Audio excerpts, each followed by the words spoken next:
So here's a genuine lightning to headphone adapter. What we want to do is cut it open right in half actually, because we're not going to be using these wires at all. And what we want to do, assuming we don't know how this is wired to the actual output jack, given the colors of the wires inside, we would need to cut this open and see what colors are going to what pin on the pole. Then we can identify which wires coming from here do what, and then we know where to solder our headphone wires coming from the headset onto the little board that we're going to see in here in a moment.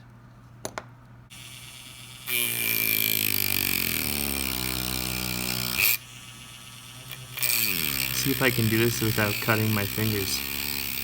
They've built them so they're very hard to open.